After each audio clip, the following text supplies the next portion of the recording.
राजनीति का प्रयोगशाला बन चुका है बिहार और उस प्रयोगशाले में रोज नए नए पॉलिटिकल इक्वेशन गढ़े जा रहे हैं। नमस्कार, आप देख रहे हैं फाइनल पोस्ट। बिहार राजनीति का प्रयोगशाला बन गया है और उस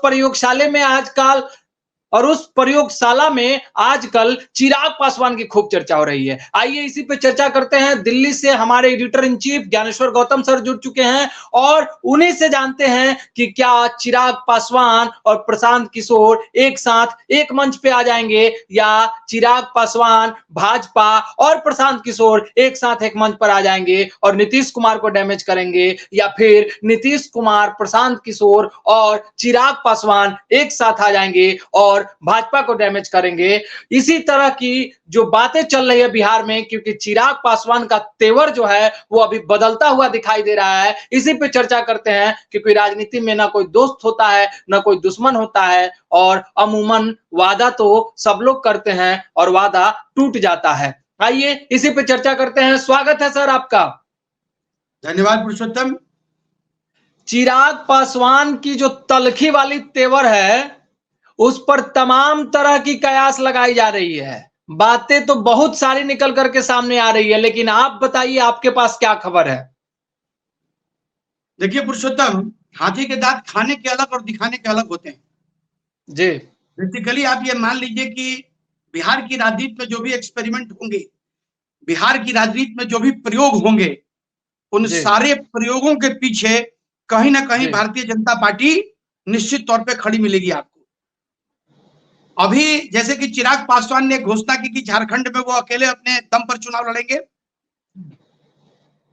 आप देखिएगा आने वाले समय में क्या होगा कि जब से नीतीश कुमार जी ने एक एक्सपेरिमेंट शुरू किया झारखंड में, उन्होंने सरजू राय बहुत बड़ा नाम है राजनीति का। सरजू राय राजनीति का इतना बड़ा और इतना ईमानदार नाम है, जिस तरीके से आप नीतीश कुमार को बिहार की राजनीति में कह सकते हैं कि नीतीश कुमार एक बहुत ऑनेस्ट चेहरा है, ठीक उसी तरीके से झारखंड में सरजू राय भी एक बहुत ही ऑनेस्ट चेहरा है। सरजू राय को अपने साथ लेके नीतीश जी ने सरजू राय को अपने दल में मिला लिया और उनके नेतृत्व में झारखंड में चुनाव लड़ने की तैयारी चल रही है। भारतीय जनता पार्टी को यह लगता है कि नीतीश कुमार उनको डैमेज करेंगे, तो नीतीश कुमार के जब ये घोषणा नीतीश कुमार की हो गई कि झारखंड में वो चुनाव लड़ेंगे, तो पीछे से चिराग पासवान ने भी अनाउंस कर दिया कि हम भी वहां चुनाव लड़ेंगे। अब देखिए इन समीकरणों को, आपने अभी प्रशांत किशोर की चर्चा की। प्रशांत किशोर निश्चित तौर पे मुझे यह लगता है कि आने वाले समय में, देखिए एक बात तो तय है और ये बात सबको महसूस होता है, राष्ट्रीय जनता दल को भी ये पता है कि अकेले अपने दम पर वो सरकार नहीं बना सकते हैं। जनता दल यूनाइटेड को भी पता है कि अपने दम पर वो सरकार नहीं बना सकते हैं और भारतीय जनता पार्टी को भी पता है कि हमारे साथ में जो एलिट हैं उनके साथ अकेले दम पर हम सरकार नहीं बना सकते हैं, जो वोट का इक्वेशन है, जो वोट का शेयर है। तो अभी क्या है कि अभी 2025 के चुनाव में तरह तरह के एक्सपेरिमेंट्स बिहार की राजनीति में प्रारंभ होने वाले हैं या हो चुके हैं। प्रशांत किशोर ने यह दावा किया पुरुषोत्तम कि वो अपने दम पर सरकार बनाएंगे। अभी महिलाओं के साथ आज उनकी मीटिंग भी हुई थी और उसमें उन्होंने ये अनाउंस भी किया कि 40 महिलाओं को वो टिकट देंगे। इसके पहले मुस्लिम बिरादरी के साथ भी उनकी जो बैठक हुई थी उसमें उन्होंने अनाउंस किया था कि 70 मुसलमान कैंडिडेट को वो अपने यहाँ से उम्मीदवार बनाएंगे। तो ये जो खेल है अभी ये खेल चलता रहेगा। फिलहाल हम लोग शुरू करते हैं झारखंड से। झारखंड में भारतीय जनता पार्टी ने चिराग पासवान को नीतीश जी के पीछे खड़ा कर दिया कि आप अगर यहाँ मुझे डिस्टर्ब करने का प्रयास करेंगे तो चिराग पासवान ने जो खेल 2020 के चुनाव में बिहार में रचा था वही स्थिति हम फिर से एक बार बिहार में पैदा कर देंगे। दल जो क्षेत्रीय दल हैं, आप विदित हैं पुरुषोत्तम कि भारतीय जनता पार्टी क्षेत्रीय दलों का दुश्मन है। किसी भी क्षेत्रीय दल को भारतीय जनता पार्टी उभर के सामने नहीं आने देता है और पूरे हिंदुस्तान में जितने भी क्षेत्रीय दलों के साथ गठबंधन बीजेपी का हुआ है उसमें ये नतीजा हम लोगों को देखने को मिला है। अब स्थिति ये बनती है कि क्या चिराग पासवान अपने बूते पर झारखंड में चुनाव लड़ेंगे?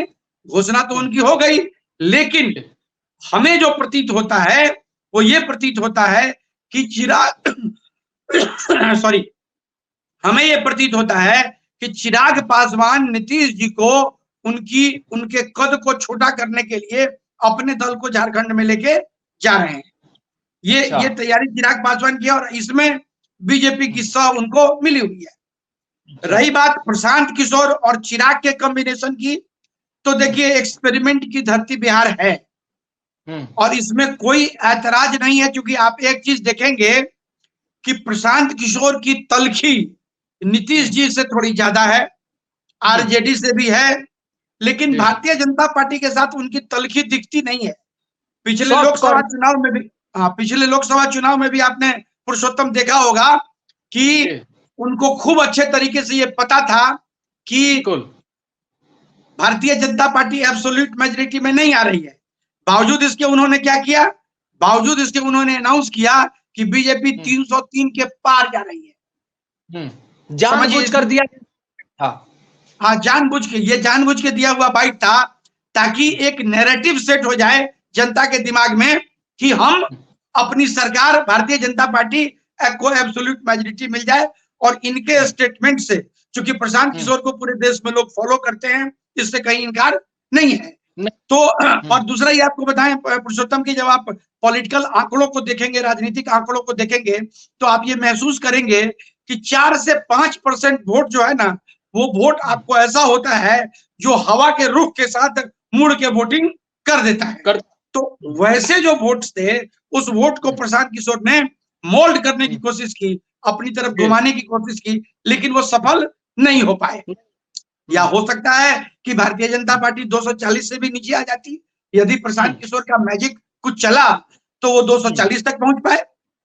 ये इन सब भावनाओं से भी इनकार नहीं किया सकता है। तो आप समझिए पुरुषोत्तम कि भारतीय जनता पार्टी के प्रति नीतीश जी प्रशांत किशोर सॉफ्ट रहते हैं, है ना। तो आने वाले 2025 के चुनाव में अतिशयोक्ति नहीं होगी कि प्रशांत किशोर, भारतीय जनता पार्टी और चिराग पासवान, ये तीनों मिलके अपना असेसमेंट कर लें और मिलके चुनाव लड़ें, या चुनाव लड़ने के बाद फ्रेंडली फाइट में लोग रहें, टिकट के बंटवारे में यह तय किया जाए कि हमारा कौन सा कैंडिडेट चुनाव लड़ेगा, और लास्ट मोमेंट में जो है वो एक दूसरे को समर्थन देने की जो घोषणाएं होती हैं ये हो। लेकिन इस बार जो 2025 का चुनाव है, उस 2025 के चुनाव में 2025 के चुनाव में अगर इस तरह की स्थिति बनती है कि प्रशांत और चिराग एक मंच पे आए, तो मुख्यमंत्री कौन होगा? देखिए, प्रशांत किशोर पहले से अनाउंस कर चुके हैं कि जनता चुनेगी, लेकिन आपको बता दें, हम लोगों ने पिछले दिनों तय भी किया था, बातचीत भी हम लोगों की जो हुई थी, प्रशांत किशोर की निगाह बेसिकली बिहार की धरती पे नहीं है। प्रशांत किशोर बिहार के मुख्यमंत्री बनने का सपना नहीं देख रहे हैं, प्रशांत किशोर देश का प्रधानमंत्री बनने का सपना देख रहे हैं।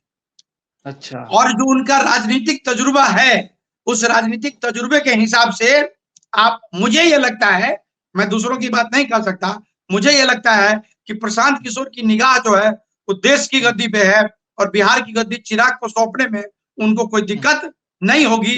उनका एकमात्र टारगेट है नीतीश कुमार का कद कमजोर करना और नीतीश कुमार को मुख्यमंत्री के पद से हटाना। मतलब चिराग पासवान प्रशांत किशोर के लिए मतलब एक बहुत बड़ा ड्रामेटिक चेंज जो बिहार में होने जा रहा है, उसके एक योद्धा बन के उभर जाएंगे। देखिए, एक चीज मैं आपको बताऊं पुरुषोत्तम, चिराग आज की तारीख में जितने भी चेहरे हैं, जितने भी युवराज हैं, उन सारे युवराजों में युवराज कौन है? युवराज तो दो ही बिहार में, एक तेजस्वी यादव है और एक चिराग पासवान है। दोनों बड़े राजनीतिक घर से उनका ताल्लुकात है और दोनों के पास वोट है, इसमें कहीं कोई दो राय नहीं है। तेजस्वी यादव के साथ क्या है कि तेजस्वी यादव राष्ट्रीय जनता दल के साथ हैं, और उनके साथ जो वोटिंग का परसेंटेज है, उस परसेंटेज में यादव जाति के लोग तो एक मुश्त उनके साथ दिखते हैं। मुसलमान के वोट में जो एमवाई समीकरण है, वो मुस्लिम वोट जो है, वो मुस्लिम वोट आरजेडी से थोड़ा बहुत कट रहा है। लेकिन बिहार की राजनीति हो या देश की राजनीति हो, आपने देखा होगा पिछले दिनों पुरुषोत्तम कि 400 मुसलमान परिवार को भारतीय जनता पार्टी ने आवास योजना में आवास दिया, और उस पूरे इलाके में जब वोट को कैलकुलेट किया गया तो महज 7 वोट, ओनली 7 वोट बीजेपी को मिले थे। तो मुसलमान का जो वोट है वो वोट किसी भी स्थिति में भारतीय जनता पार्टी के एगेंस्ट जाएगा और एगेंस्ट जो भी मजबूत उम्मीदवार खड़ा होगा उसको वो वोट करेंगे।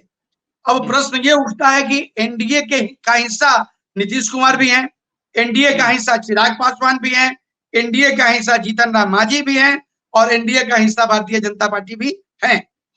कॉम्बिनेशन कैसे तय होगा, कितने सीटों पर चुनाव लड़ेंगे और जो प्री पोल अलायंस होता है वो अलायंस भी इस बार बहुत ही मुश्किल रहेगा।